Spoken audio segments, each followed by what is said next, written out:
Hi guys, how you doing? It's Deborah. Wanted to come out with a basic video tutorial and have a conversation with you about skincare and what we can do through the different decades of our life to keep ourselves looking as young and youthful as possible for as long as possible. So I've already done one on the 20s, so now let's talk about the 30s. One of the priorities when you're in your 30s is you want to make sure that you are stimulating the collagen and elastin as well as reducing the dullness of the skin. Now, what happens in your between your 20s and 30s can start being pretty dramatic when the changes come. In our 20s, our skin regenerates itself about every 14 days. In our 30s, it slows down to every 28 to 32 days. So you can see that our skin is starting to go through some basic changes. Now, some of the things that you may not know, it could take up to 6 years for a wrinkle to surface. So we want to keep those things at bay for as long as possible. And I always say what happens is you're sleeping and all of a sudden you wake up the next morning, that darn wrinkle fairy showed up and you've got a line on your face that wasn't there the day before. Well, it probably was showing, but maybe you didn't notice it, because it is hard when you look at yourself every day to notice subtle changes in what's going on in your skin. So, collagen in our 30s starts to decline. The regeneration and restorative slows down dramatically. Moisture retention starts to drop, and dullness really starts to ramp up a little bit. So let's talk about some of the things that you need to do to help your skin have that nice healthy glow for as long as possible. If you think about it, skin is our largest organ. It's the one that everybody sees, and it also protects our internal organs. So you need to wash your face. I'm a firm believer in cleansing your skin at least twice a day. And use a cleanser that you are comfortable with based on the type of skin you have, whether you're oily, dry, combination, normal, and read the ingredients. Know what's in there. So look for something that is not going to be stripping the skin of its natural oils, because your skin has it wants to help repair itself. So if you have oily skin, and for those of us who have oily skin, we've all been guilty of this, we try to get rid of that oil and the shine. And what we're actually doing is stripping the skin of the oil, and then that causes the skin to have to produce, and it produces twice the amount that you originally had. So it kind of defeats the purpose. But I'm a firm believer too in when you wash your face, if you're going to do it in the shower, make it the last thing you do, because that steam really does help open up your pores so you can get a better clean.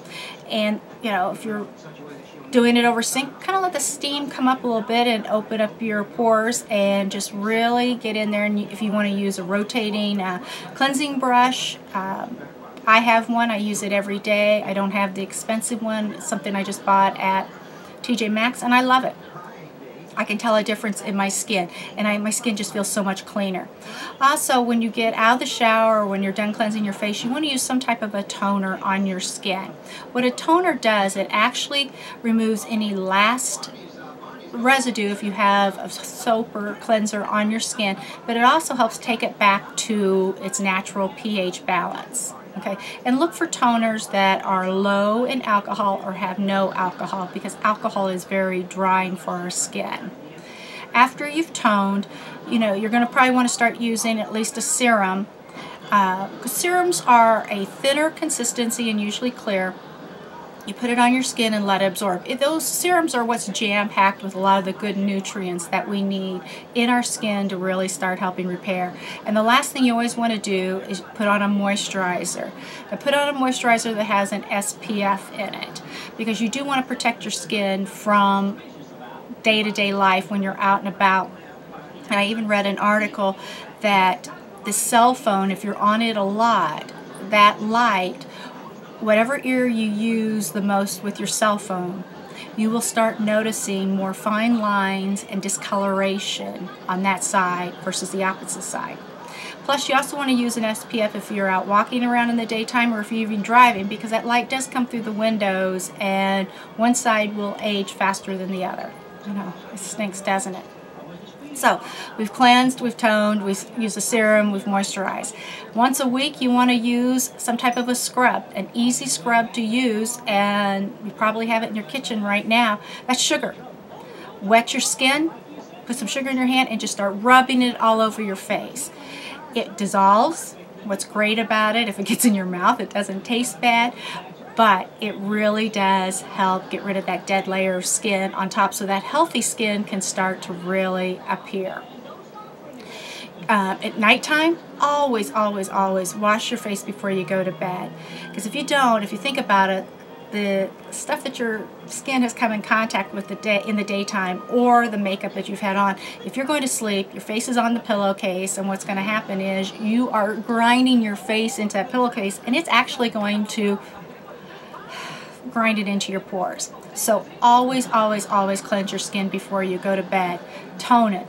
Use a serum and use a nighttime moisturizer. A nighttime moisturizer usually is a lot thicker than your daytime, because what your skin is trying to do and your body does at night when you're sleeping, it repairs itself and helps restore. So then when you get up the next morning, you want to wash it off, because you want to, have your face, look at it as a canvas. So you want a clean canvas, so if you're going to apply makeup and everything, it goes on much more smoothly and evenly.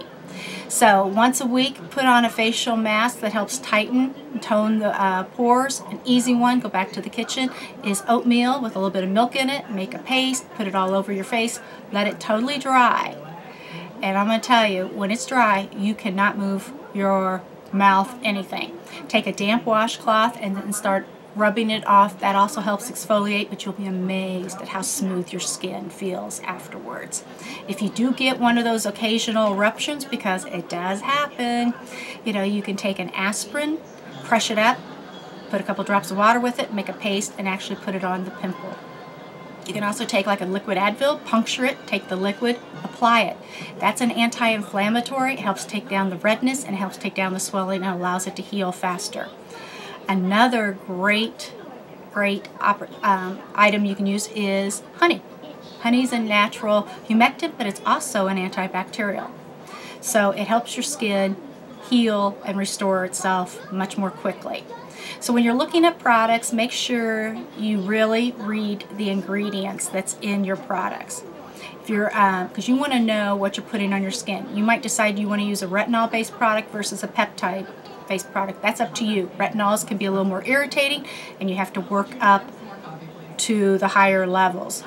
Your skin could break out for the first 6 to 8 weeks with it, but you also could experience peeling, redness, irritation. Mix it with some moisturizer and then put it on, but then you can gradually increase your retinol type products. Peptides are more natural based products that work exceptionally well. They're not the prescription strength, but you have to decide, do you want to use products that are natural based or chemical based? That's up to you. You've got to do what's best for your skin and your skin type. So I hope that helps you a little bit and helps your skin look better, longer, because we want to stay out of the plastic surgeon's office as long as possible and not have to use fillers or anything else. So, I mean, I don't want to have to go and start using all those things, because it can get expensive, and I want to grow old gracefully, kicking and screaming, fighting it all the way. So I hope that helps. Until the next time, have a great day, and I hope life is treating you well. Bye-bye.